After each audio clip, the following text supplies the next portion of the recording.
Hello everyone, my name is Ian and you're watching Big Rock Moto. Thanks so much for tuning in. If you're new here and you like this kind of content, I hope you'll consider subscribing. In today's video, I'm going to show you and tell you how it is to live with the brand new Honda Transalp 750. This is not a short video, and if you're looking for some little sound bites or some short, sweet kind of content, this really isn't it. We're going to go in depth on everything from maintenance to just the livability issues of the Transalp. I'm going to put timestamps and chapters in the time index below. You can watch the parts that interest you. I hope you'll watch the whole thing if you're really interested. If you're considering purchasing a Transalp, this is going to be a really good video for you to watch. And I encourage you to watch this whole series on the Transalp. I'll link all those videos here below. And stay tuned because there's a lot more content on the Transalp following this video. There's a touring long distance test, there's an off-road torture test, and there's a bunch more stuff coming. So I hope you enjoy today's installment on the Transalp. Questions, comments, anything I missed, put that down below. And enjoy the film. All right, here's a chart that's going to get me in a lot of trouble and put me in a lot of hot water. So I wanted to just do an initial little breakdown of some comparisons before we actually do the full in-depth comparison video because I'm not done with testing the Transalp and there's some other things I want to look at in comparing all these bikes. But just real briefly here, so I threw up on my little whiteboard here in the garage how I think the main competitors compare. So what are the main competitors? Now you could argue that in addition to the T7, the 800DE and the Touareg, if you went down a little bit, you could look at Honda's own CB500X, you could look at a KLR 650 even, but let's be real, the most direct competitors are the T7, the v-strom 800DE, and the Aprilia Touareg 660. So how do they stack up?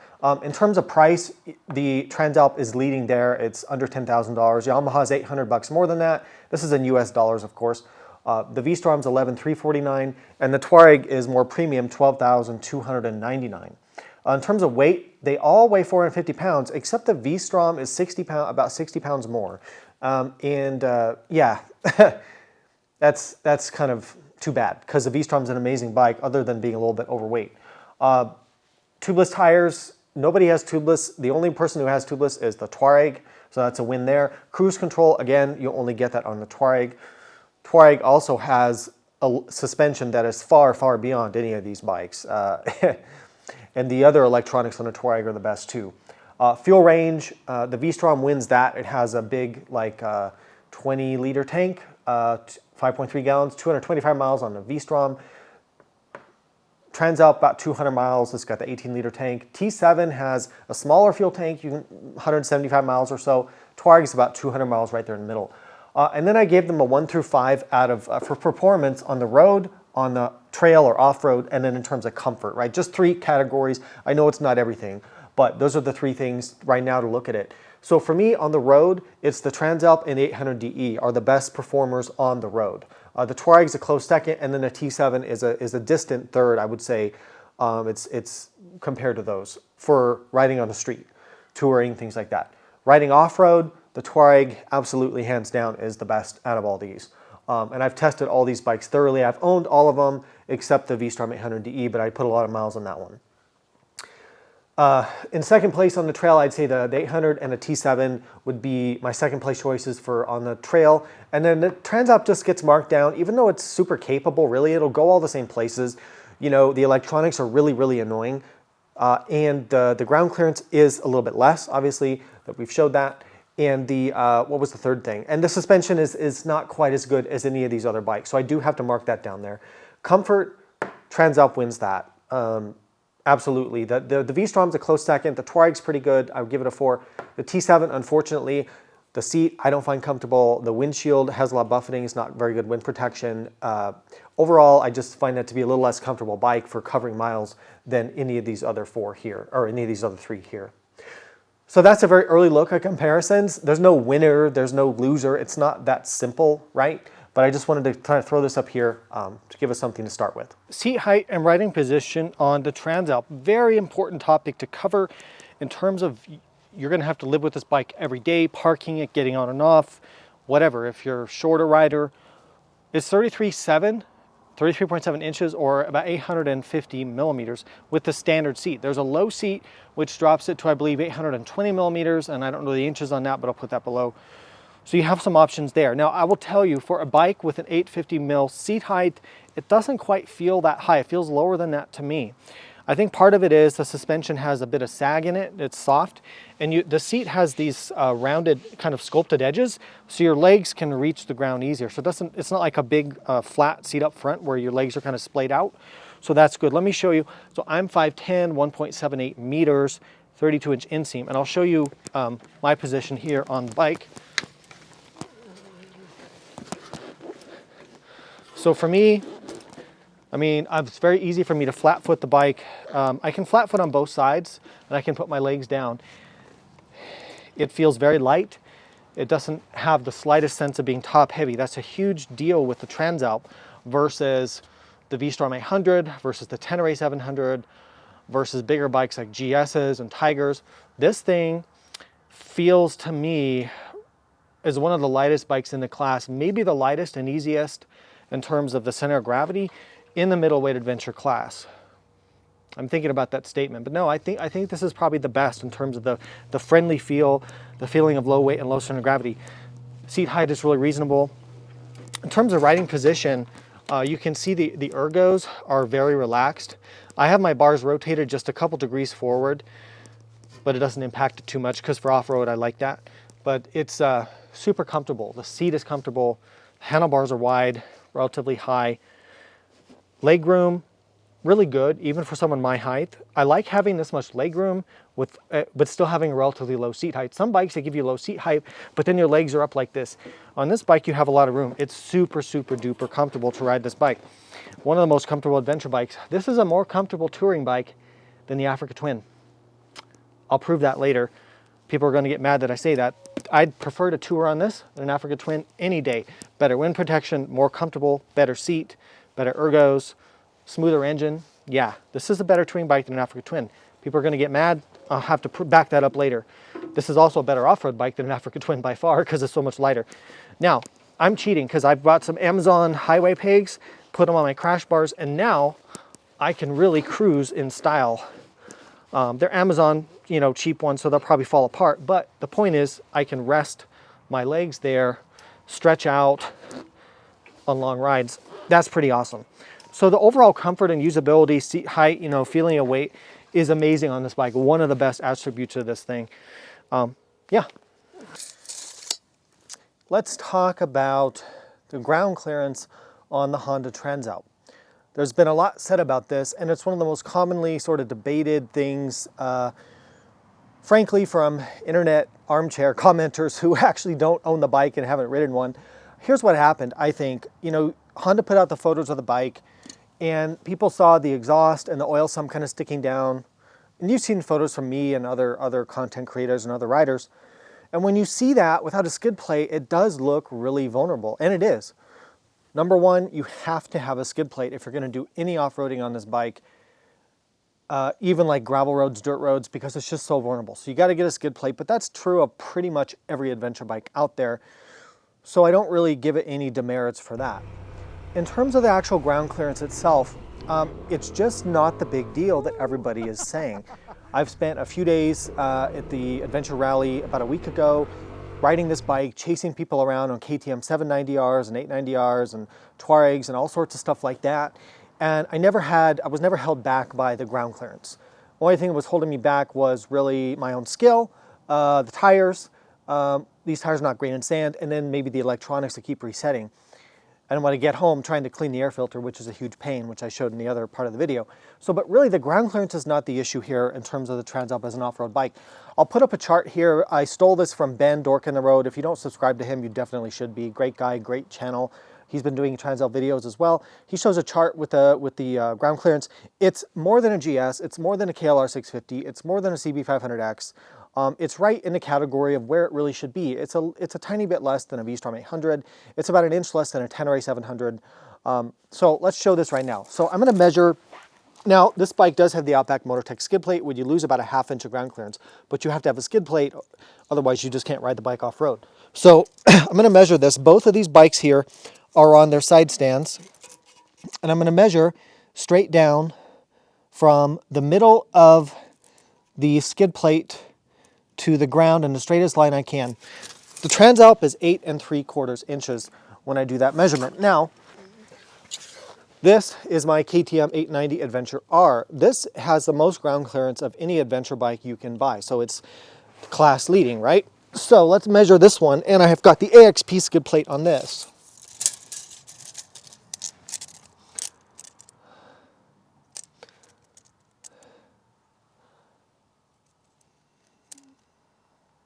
So that is 11 inches there. So 11 minus 8 3/4 is what? About 2 1/4 inches? Yeah. So that is what? About a 20% difference in ground clearance between the class leading bike and the Transalp. Now, is the 20% reduction really going to hold you back off-road? No, I really don't believe it is. I think that's complete baloney. What is going to hold you back? Your riding skill, your confidence, tires, other things like that. But not so much ground clearance. Do you have to maybe pick a little bit better line on a Transalp? On the 890R, I might kind of go right over a boulder, whereas on that bike, I might go around the boulder. But I'm riding the same trail, and it doesn't really matter. You just pick maybe a slightly different line. And with the skid plate, you have the protection. The benefit of the Transalp is it sits lower to the ground, the seat height's low, and it has a real low center of gravity. It's easy to ride. If they had made it super tall, it wouldn't have been as good in those aspects. So that's my take on the ground clearance. I just think we need to dispel that myth. There are other downsides to the Transalp, to be sure. And if you're a crazy aggressive off-road rider, well, you're probably not considering this bike anyway. But even for a good off-road rider, the ground clearance just isn't really a significant limitation on the Transalp. Let's talk briefly about fuel mileage and riding range on a tank of fuel. So Honda put a 4.8 gallon or 18 liter fuel tank on the Transalp. I think that's a reasonable size. It's not too big that makes the bike heavy, but it's not too small where you have fuel anxiety. So, you know, when I owned a Tenere 700, the tank on that was about 4.2 gallons. I don't remember the liters, but I'll put that here below. And I just had a little bit of fuel anxiety with that. Not terrible. You could stretch it to 180 miles, maybe 200, but I get a fuel light around 140 miles. The Transalp is a little bit better. So with that, you know, 4.8 or 18 liter tank, the bike gets about 50 miles a gallon or about 4.7 liters per 100 kilometer. So my riding range has been, if I'm riding reasonably, not terribly fast and super aggressive, has been around that 50 mile gallon mark, or 4.7 a liter per 100, and I can get around, you know, 180 to 200 miles before I start looking for fuel. Now, you could stretch that, you know, above 200 miles for sure if you really needed to, and if you're riding at a more leisurely pace, you might even get up to close to 250 miles before you were totally out of gas. So I think the range is reasonable, and I'm glad they didn't put a huge fuel tank on the bike to make it top heavy, but they gave us enough capacity. So it's going to depend on how fast you ride, obviously, and how much weight you're carrying. But the fuel mileage I've been seeing in the riding range has been very reasonable and very usable in the real world. Spooky. Actually, it's the day after Halloween, so it's fitting that we test the Transalp at night the day after Halloween, and we're in the desert. I'm actually at the Julian Adventure Rally here. So let me tell you how it is to kind of ride the Transalp at night. So turn the bike on. You can start to see the pattern of the headlight there on the low beam. There's the high beam. We'll test that out. A few things, you know, you've got the running lights in the front here, so I can kind of get off and show you that. Good running lights, nice and bright. That's good for visibility. In the back, you have pretty bright tail light, and of course you've got turn signals there. Now, the first thing that jumps out at me is, you know, you don't have backlit switch gear. It would have been nice to have that, because there's not too many buttons on this bike. It's not like an Africa Twin or a Goldwing or something. Like there's a function button, there's a mode button, and then there's this joystick. And you'll learn it after, I think, a few weeks of riding it. You'll have it in muscle memory. But to do trip computer stuff or to change your riding mode and traction control, ABS, stuff like that, you probably won't mess with that too much at night. But also like the start button or your emergency flashers, which, yeah, there they are. Like, you just need to commit it to memory because you don't get backlit switches. Would have been nice to see. So let's go ahead and start riding this thing at night. Now I have the display permanently in this night mode. The way the bike comes, it'll be a white background during the day and then a black background at night. It senses it and changes, but I just run it in that all the time.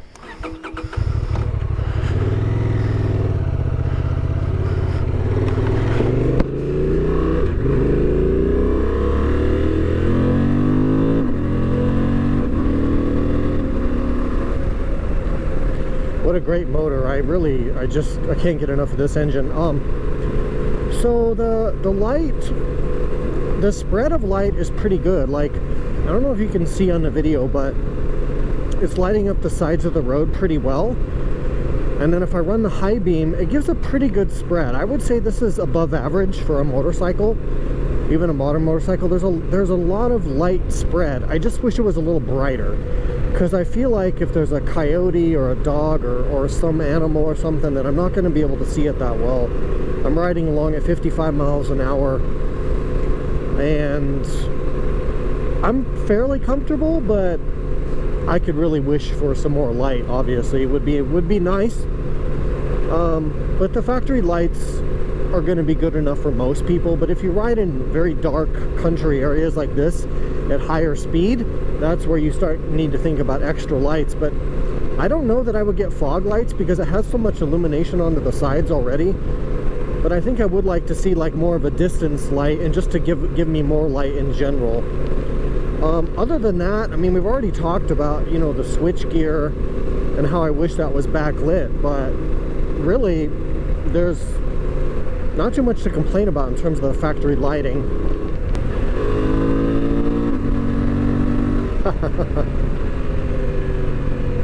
This is such a nice motorcycle to ride.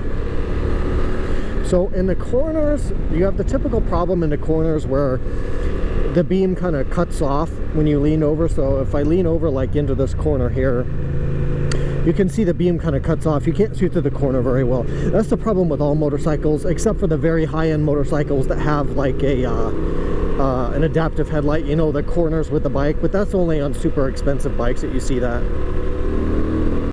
Alright, so they say context is everything, and that's so true. So I happen to have my 890 Adventure R here at the Rally 2023. Let's compare this headlight to the Transalp to see if it's better or worse. And then we'll check out my cool Cyclops Mini Explorer light bars, which are like turning on the sun here, which you'll see in a second. So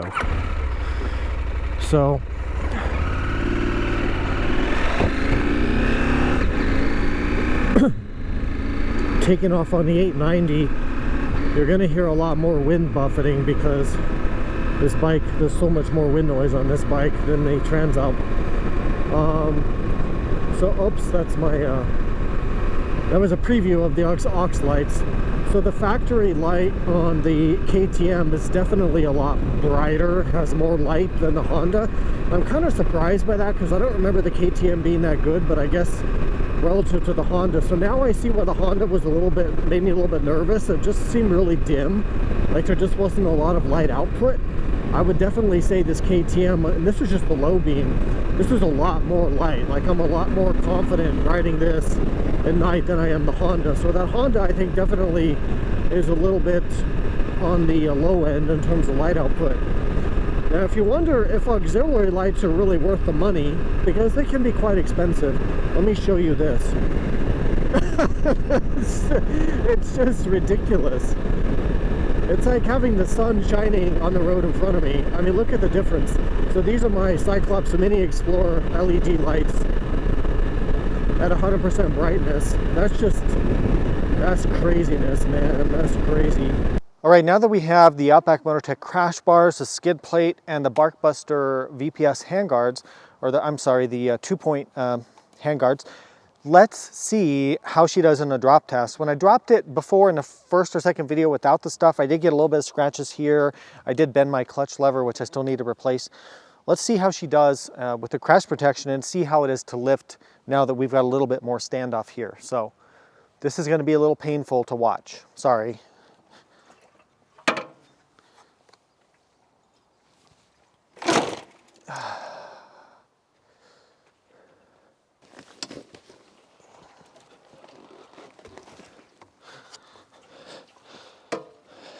All right, let's take a look here. So my handguard, yeah, a little bit there. Crash bars. So I put these highway pigs on. So I put these highway pigs on that I got from Amazon. So that definitely rotated that inwards. So I need to fix that. But the crash bars held up really well. Skid plate definitely dug into the ground. A shift lever there, kind of damaged the rubber.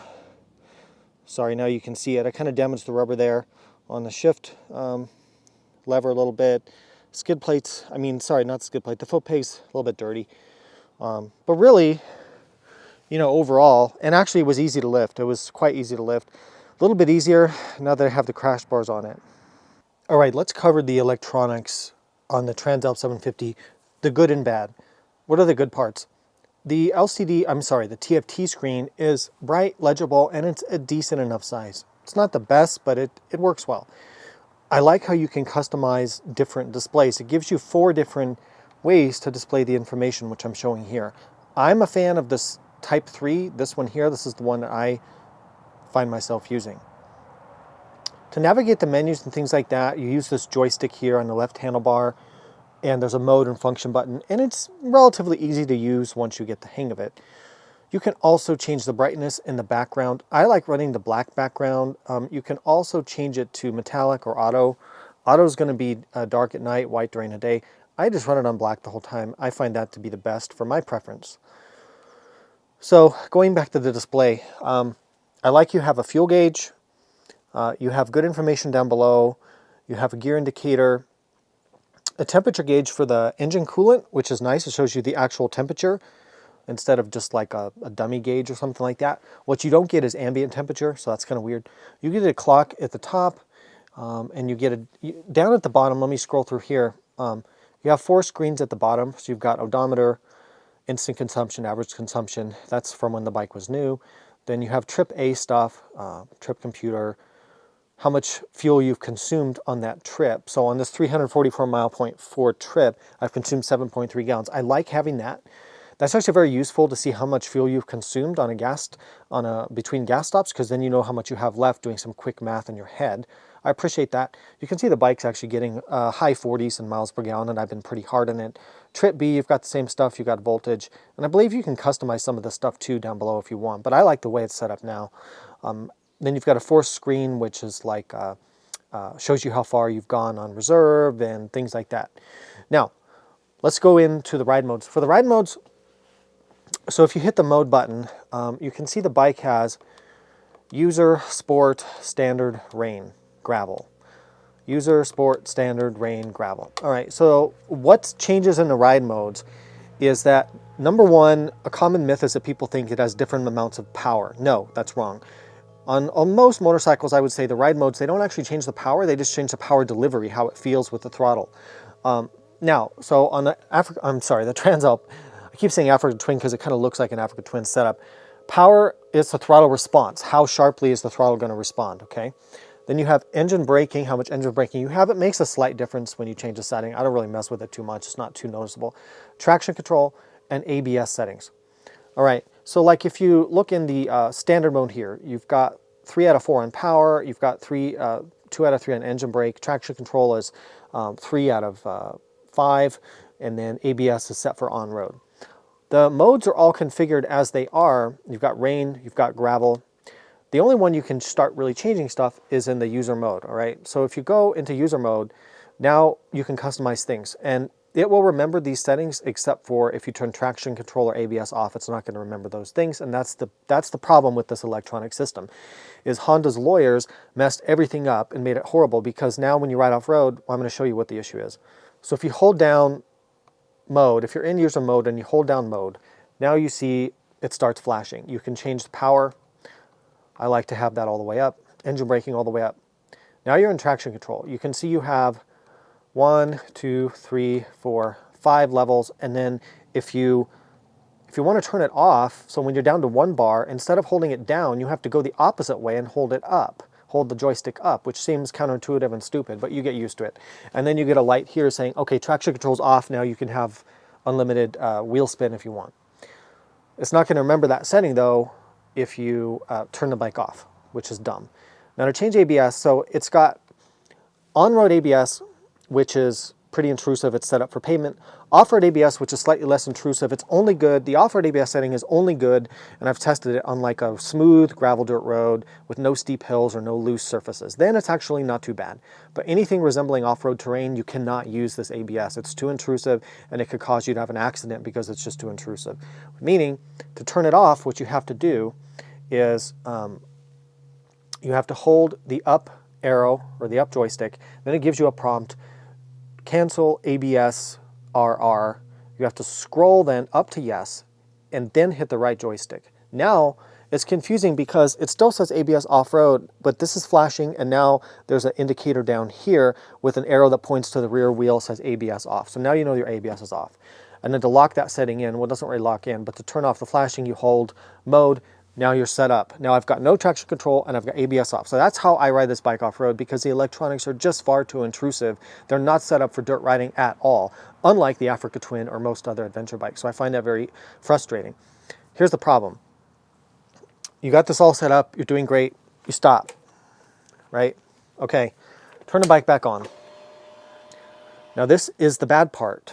Now, even though I'm still in user mode, my ABS is back on, my traction control's all the way up. The bike is not rideable in off-road conditions with these settings. It's not rideable. You have to go in and change this.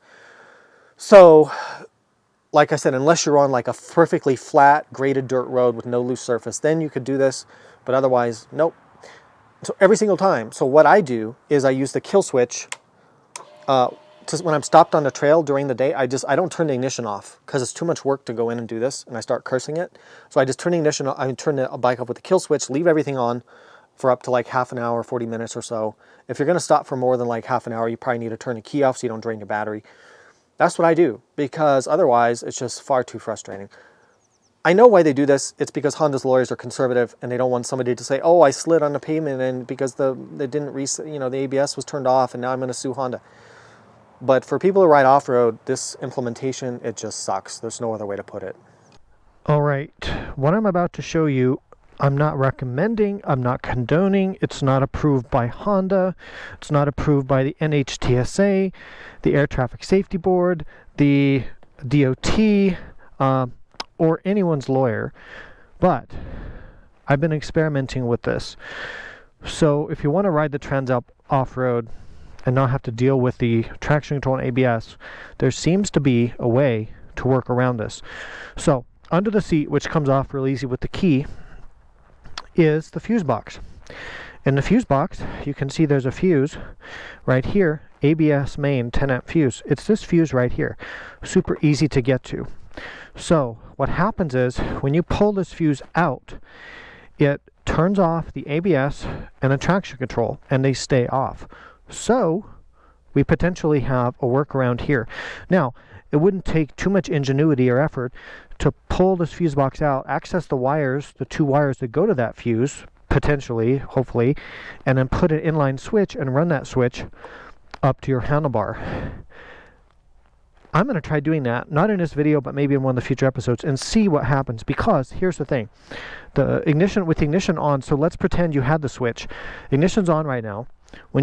And I've tested this both ways with ignition on and off. When you pull that fuse, it takes about a second, 2 seconds, and then your mode starts flashing and your ABS starts flashing. I tested it riding around here on my 5-acre property, and there's no ABS and there's no traction control. Even though the traction control is still lit up, and the ABS light isn't off, technically, you have no ABS, no traction control. That makes sense because the wheel sensors for the ABS also are what's used to control the traction control system. Now, the cool thing is, and this could mean that a switch would work, is that when I put this fuse back in, even with the ignition and the bike still on, when I put that fuse back in, it seems to turn itself back on because everything goes back to normal. So potentially, if you could wire on a switch, you may not even have to cycle the ignition, and you'd be able to use that switch to turn the systems on and off without having to deal with resetting, going through the menu for that stuff. So that is a pretty awesome thing, and I've ridden around like this with the fuse out, with those things flashing. Everything is normal except there's no ABS and there's no traction control. So just to prove it to you, let me show you what I mean. Let me pull the fuse out. We'll set that aside here, throw the seat back on, All right, put our seat on here. The seat can be a little finicky. You have to know how to kind of line things up. That's not in, but that's okay. We'll jump on board here, throw on my gloves, and I'll take you for a ride and prove to you what I'm talking about. The other thing about this is that you can never turn off the front ABS with it doesn't allow you to turn the front ABS off at all, which is an issue in more technical terrain, steep hills. I did find it to be intrusive even with the front ABS on, because it's not really like an off-road setup ABS. So the bike starts, runs normally.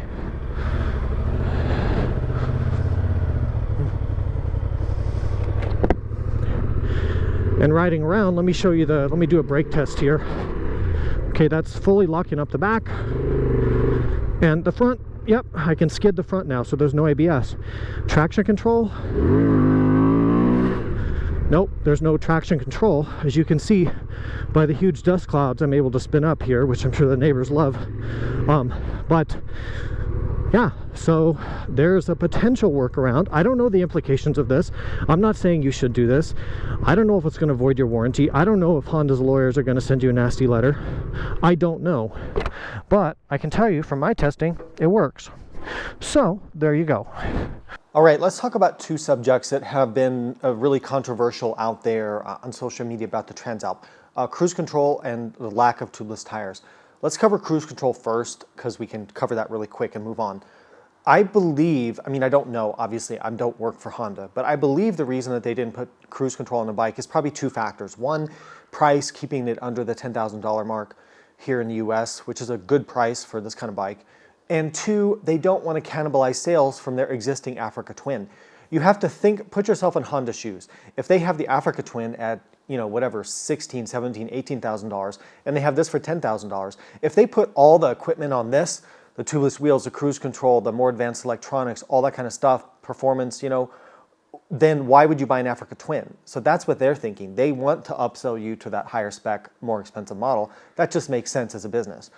So I can't really blame them for doing that. They're just doing what any business would do. So I think those are the reasons we don't have cruise control. Is it kind of a shame? Yeah, because actually I find this to be a more comfortable bike to ride than the Africa Twin. And I've owned the Africa Twin standard model and the Adventure Sports model.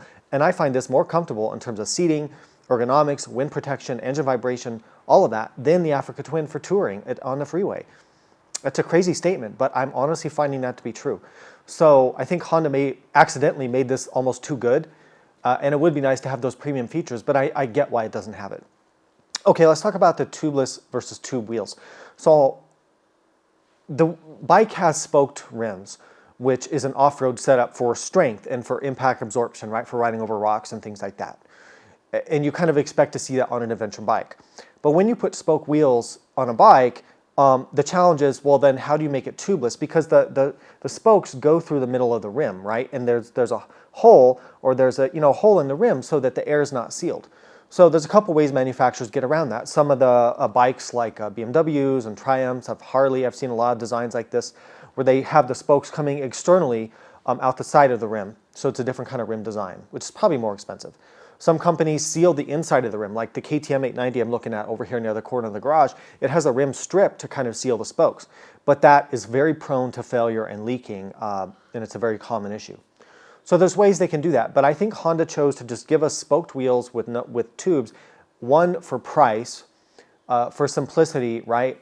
But also, so there's pros and cons. It's not all downsides as people think. The pros would be for off-road people, which I don't think are really the ones buying this bike, so that's kind of the problem here. But if you're a real off-road person, you might be okay with tubes. You know how to change them. You can run a little bit lower pressure maybe sometimes. And if you do get a puncture, or the biggest reason is if you get a tear in the tire, you get a failure through the tire carcass. If you have a tube, you can patch the tube or replace the tube and still keep riding. But if you're on a tubeless setup and you do tear the tire from a rock, then how are you going to keep going? Even if you have some sealant, maybe that would work, it might not. You could try, you're not going to use a plug if the tire gets cut by a rock. Plug is for like if you get a nail. So there are pros and cons there. However, it's mostly downsides, I think, for the way this bike's going to be used for touring and light off-road. Because if you do have to fix a puncture, you're talking about removing the wheel from the motorcycle on the side of the road, removing the tire from the rim, which means you need tire irons and special tools and things like that, and the ability, the understanding to know how to do that. And it's a real pain. And then putting a new tube in, hoping you're not going to pinch the tube with the tire irons, getting it inflated, that's a major pain in the butt. And I could see for people who travel, for touring riders, for basically road riders, which most people are on this bike, that's really a downside. Now, are there aftermarket fixes for this? I think that there are. I've seen aftermarket kits out there that somehow seal the rim for tubeless. I don't know how reliable those are. Maybe I think I'm going to get one of those kits for this bike and experiment with that, see how it is. So we'll try that out. It is kind of a bummer that we don't have the tubeless. Tubeless is lighter. You know, they tend to run cooler, so your tires last a little bit longer. It would be nice to have that. But again, I think budget, complexity, and again, it comes back to what I said about the cruise control. If Honda puts all the cool stuff on this bike, then who's going to buy an Africa Twin? Because honestly, on the road, I'd rather be on this. Off the road, I'd rather be on this than the Africa Twin. And I love Africa Twins. So anyway, that's my rant on those two items. Oil change on the Honda Transalp 750. There's oil. Here's the filter. It was about $50 to buy the parts at the Honda dealership. The bike holds almost 4 quarts or 4 liters of oil, which is great because you have that large oil capacity, which means you can probably extend your oil change intervals. They wanted you to use 10W30 Honda oil. It's, you know, obviously JSO MA rated and all that kind of stuff. So you want to use motorcycle oil. Filter, I think the filter was maybe $15, $20. Anyway, the oil and filter together were $50. I bought it at the Honda dealer when I purchased the bike. So, all right, changing the Earl. If you're a Vice Grip Garage fan, you'll get the reference. So on my bike, because I've got a skid plate, I've got to remove the skid plate. The oil drain plug and filters under there, which I'll show you in a second. I have 6 bolts to get the skid plate off, and then we can get to the drain bolt and the filter. It's actually a really easy job to do on this bike. My bike has just under 500 miles, I think. Let's see what we've got. 440 miles. So they call for a break-in oil change at 600 miles or about 1,000 kilometers, but because I've been riding the bike pretty aggressively and off-road, I think it's definitely time to do that break-in oil change. So let's get started.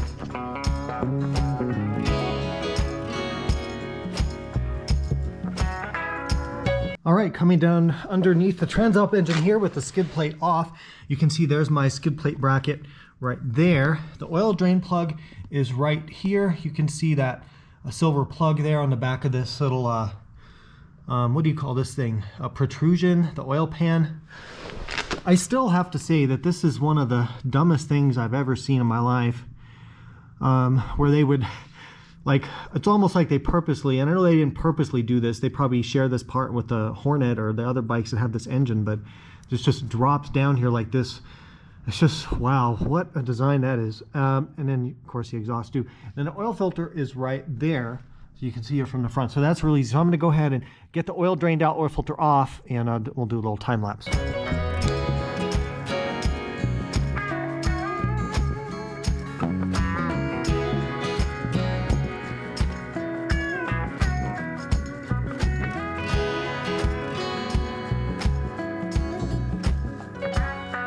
All right, so the oil filter, the factory tightened it really tight. I had to use this wrench here to get it off. I don't really recommend that kind of wrench just because, you know, well, I punctured the filter getting it off. Not that it matters because it's trash. Obviously, it's the old filter. It was really tight, and the factory tightening on the drain bolt was super tight. I think, you know, that's just kind of how they come. But it's okay. Got the stuff off, the oil drained out. One thing I do have is because I've got this bracket here to support the skid plate, the Outback skid plate, the oil all shot onto that and kind of made a mess and splashed everywhere. Of course, there's always something, right? It's never as simple as you'd like. If you didn't have that here, oil would just drain out without any splashing around. But I mean, skid plate's mandatory on this bike, so what are you gonna do? So now just let the last few drops drain out, and then we'll go ahead and fill her back up, put the new oil filter on, and it's about the easiest job you could ever do.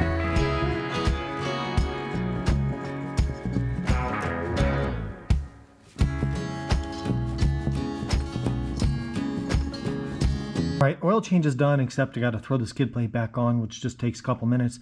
So a couple things. It takes, well, I mentioned the capacity, almost 4 liters of oil, 3.8 liters. That's really good. I mean, for instance, this is a 750 motor holding almost 4 liters of oil. That is a 900cc motor there, the KTM, and that holds like 2.7 liters, I think. So having a big capacity on a small engine is great for longevity, great for long oil changes, traveling, touring, stuff like that. To check the oil, you have to warm the bike up, and then you have to hold the bike upright. So I've got to use one hand to hold the bike upright. The dipstick's got to be unscrewed, and you stick the dipstick in, but you don't screw it in, and you check the oil. So, you know, it takes a second, takes a little tiny bit of extra effort. Would have been easier, and I don't know why they don't have like an oil sight glass, like the KTM over here, just as an example. You can see the oil sight glass, which is easier to use than a dipstick, but it's no big deal. It's not neither here nor there. It just takes a little tiny bit of extra work. You know, overall, the oil change, real simple procedure, no worries there. And I'd be pretty comfortable doing some pretty long intervals with that much oil on this small of an engine. And being a Honda with the tight tolerances and stuff like that, I mean, that oil came out really clean, obviously, with only less than 500 miles on it. But it was the break-in oil. So yeah, that's the oil change. Any questions? Let me know down below. All right, so just really quickly, I'm going to have Maggie jump on board and kind of have her talk about how she feels as a passenger back here. The reason, you can see the reason we're not going riding is because we have a 3-year-old daughter. We don't have a babysitter, so one of us has to stay home, so we don't go riding together much anymore. But here, let me jump on board. I've got your passenger pegs down. You've got the handholds here. Okay. Go ahead and jump on. I think Sierra wants to come aboard too, but it's not a 3-passenger bike, Princess. Do they even make that? No. So how do you feel back there with the seat and everything? It's comfy. Yeah, it's comfy. It's like comfy. The seat itself is wide enough for my bottom. Okay. The handle is good. Okay. Yeah, the handle is good. Yeah, it's comfy. It's comfy. Not as comfy as, oh God, I don't remember. Well, the BMW RT you're thinking of, yeah, that's a luxury bike though. But this is pretty good for a small motorcycle, actually. Oh yeah. And I feel comfortable. I don't barely notice her back there. I have plenty of room. And yeah, and I have enough room between you and I. Okay. It's not like, oh, the seat is so tight that I have to be like, oh. Yeah. Okay. All right. Thanks, Maggie. This is the air filter for the Honda Transalp 750. The question is, how did I get to this air filter? Well, let me show you. So you can see here what all is involved in getting to something as simple as the air filter on the Transalp. These are all the parts that had to come off the bike to get to the air filter. So air filter maintenance is an interesting thing, right? Because for people who are mostly going to use the Transalp as a touring bike, or maybe you're going to do some gravel roads, you're probably not going to need to have the air filter serviced any more often than you would do an oil change, or maybe even longer than that. You might be able to go 10 or 20,000 miles on an air filter. I mean, keep in mind, automobiles go, many tens of thousands of miles between air filter changes. So there's that. But if you are somebody who wants to buy the Transalp to do a lot of off-road riding, maybe in dusty conditions, if you live in a part of the world where there's a lot of dust and sand and dirty roads, or if you ride in groups of riders, if you ride behind other riders off-road, your air filter is going to get clogged up within a day. So you can see my filter here, this is about 300 miles of off-road use. And it's already, relatively dirty. But it's totally usable, and I can keep using that air filter. The problem is the access. So if you are one of those, maybe, 10 or 20% of people who are looking to do a lot of off-roading on your adventure bike, and you know the dust is going to be an issue for you, then this access is a problem. So let me show you kind of what we're talking about in terms of getting to the air filter. Now, in comparison to other bikes, so the Touareg 660 has an air filter that you can get to in about 5 minutes. My KTM 890 is about 2 minutes. It's under the seat. The 1200, 1250 GSs, those are like 5 minutes, take off a cover. They don't require massive disassembly. The Desert X is under the fuel tank. The Tiger 1200 is under the fuel tank. The v-strom, all the older v-strom 650s and 1000s and 1050s are under the fuel tank. The 800 v-strom is under the seat, very easy to get to. Tiger 800 was under the fuel tank. Tiger 900 is now under the seat, so they fixed that. So you get the idea. There is a mixed bag out there. But for me, when I'm looking at an adventure bike for the kind of riding I do, it would be kind of a deal breaker, honestly, to have this much problem to get to the air filter. So to get to the air filter on the Transalp, well, here, let me start with the air box. So here's the air box in here, all right? So this is dirty because that's the clean air side. So these snorkels go under here and they go out the sides and the bottom. So there's like 3 intake points. And, you know, having the intakes up here is a good place because there's not as much dust up here as there is like towards the back wheel. So on that 890 there, the intakes are kind of under the seat and there's a lot more dust from the rear wheel. So it gets dirtier faster, but it's only like a 5-minute job to get to the air filter. And I have a pre-filter system on that, which I don't think you can really do here. Some people are wondering, can you get a pre-filter for the snorkels? I don't know if that's really gonna be possible because they're kind of hard to get to under a bunch of this stuff. Then you can see the throttle body air intakes right here, which are clean. So that the filter does, you know, a good job of filtering. I don't think there's any issues there. But you can see the air box is buried under the fuel tank. Now the fuel tank does pivot on it has a pivot point. You can see it in there. So it does pivot back. But in order to do that, unfortunately, the dashboard had to come out. All these plastics had to come out. It's really a royal pain in the butt to do this. Here you can see it from the front here. This is not something you're going to do in 20 minutes, you know, when you're getting ready for your weekend ride or whatever. This is like a major operation. You can see everything that had to come off: the seat, the side fairings, the fuel tank plastics, the side panels, the dashboard. And then you've got the air, just to get off the air filter cover lid or the airbox lid is like 8 or 10 screws and some wiring you got to unplug. And then there's another 5 screws on the air filter itself. So they made it really a royal pain in the butt.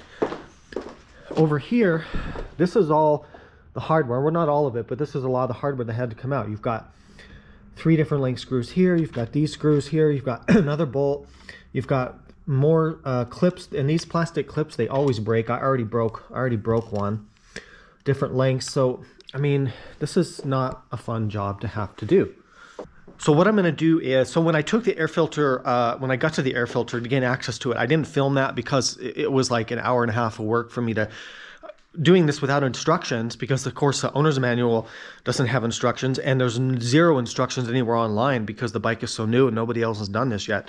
I didn't want to film that, but I'm going to kind of do some time lapse of me putting it back together, and I'm also going to time myself to see about how long it takes me. Now keep in mind, this is the first time I'm doing it.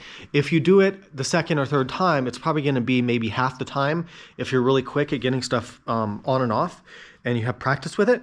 But you know, this is real world stuff right here, like that you're going to have to deal with if you want to use the Transalp as an adventure bike.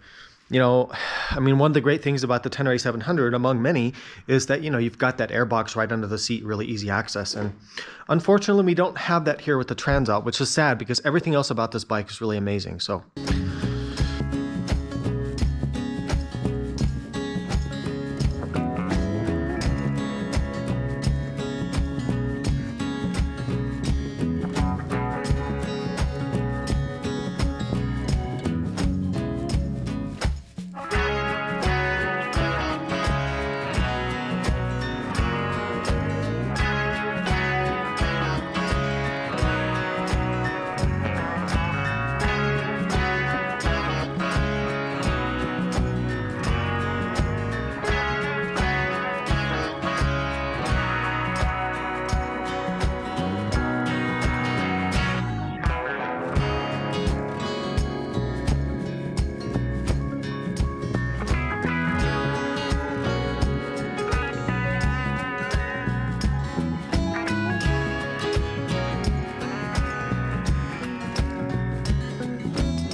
all right, she's all buttoned back up. You know, I have to say, it looks worse than it is. When I actually went to put it back together, if you're just logical about it, it's like, okay, in order. The airbox lid, or the air filter, the airbox lid, put the gas tank back on, refasten the fairings in brackets. It's not too bad. I would say the worst part of it is, like, these little black, you know, automotive style clips, you're always going to break some of those when you're trying to pull things apart. And then, well, this is these 2 screws. That's a weight reduction mod there. Just disregard that entirely. So I'll show you the stopwatch. The stopwatch is 32 minutes. It took me 32 minutes. So about half an hour, and I was accurate timing, and I was going about as quick as I could without rushing crazy. And, you know, I'm a pretty experienced mechanic, this kind of stuff. So I could probably get that down to maybe 20, 25 minutes. Taking it apart did, of course, take longer because I was doing it for the first time without instructions. If I had to do it again right now, I'd estimate maybe half an hour to get things apart. If you're really fast, maybe you could do it in 20 minutes. So is it a deal breaker for most people? No, I don't think it should be, because you're not going to need to get the air filter that often unless you're riding in crazy dusty conditions. And even if you do, 20 to 30 minutes, well, it's 20 to 30 minutes to get it off, 20 to 30 put it back in. So it's 45 minutes to an hour of total work, right? Yeah, that, you know, you're going to have to decide for yourself whether that's a deal breaker for you or not. I suspect for most people buying a Transalp, it probably wouldn't be. All right, well, I hope this installment in the Honda Transalp ownership series was useful for you. Hope it was informative. Hope you found out the information that you came here looking for. If you want to support independent motorcycle journalism here at Big Rock Moto and help me fund future bike purchases like the Transalp for other bikes to review, then there's ways to support the channel in the pinned comment below in a description. Thank you so much for considering that. Thanks for watching. Please ride safe, and I'll see you out there.